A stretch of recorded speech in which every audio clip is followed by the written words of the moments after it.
And thanks for inviting us in. It is 11 o'clock and we begin tonight with a deadly shooting on the east side of Indianapolis. Our Logan Gay joins us now from the newsroom. She's been digging into what happened today. Logan, what have you learned?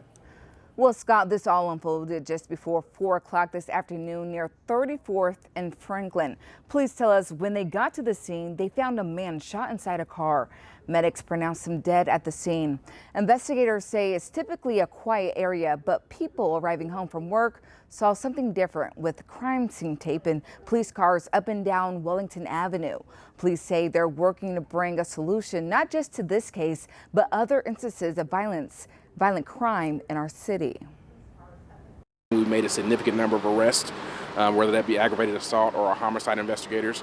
Our numbers still continuously to trend down. When we talk about violent crime and homicides and aggravated assaults, we'll continuously hope, we're not saying that's a win for us, but we'll continuously do everything that we can as an agency to hopefully those numbers trend down. However, you heard us say this before, it's so important for folks to come forth with information. The police department can't do it alone. We're working to learn more about if police have identified a possible suspect or motive.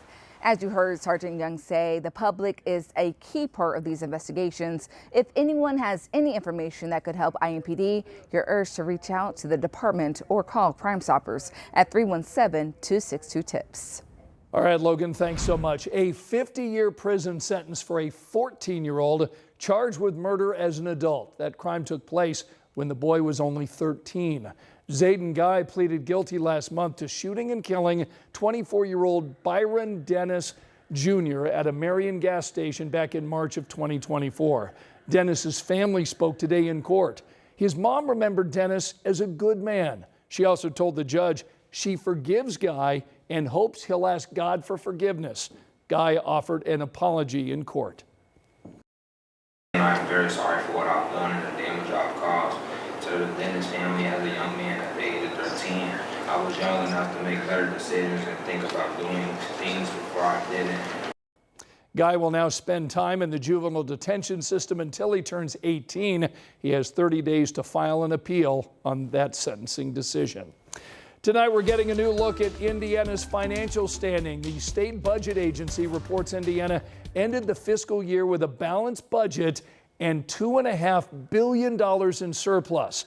So the fiscal year accounts for July of 2024 through July of 2025. State leaders tell us Indiana collected $170 million more in revenue than was projected back in April. $160 million of that is because small businesses paid taxes last month instead of waiting until December. But there is still uncertainty tonight around spending over the next couple of years because of the recent funding bill passed in Washington.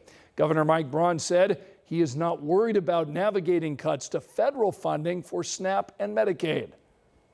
If we're enterprising ourselves, we'll find ways, even if it puts more burden on us, to do it better and more efficiently. Democrats at the State House question how Indiana got here, citing cuts to programs like On My Way Pre-K, even as state lawmakers voted to expand school vouchers. They called on the state to release their findings about the impact of federal cuts as soon as possible. Angela?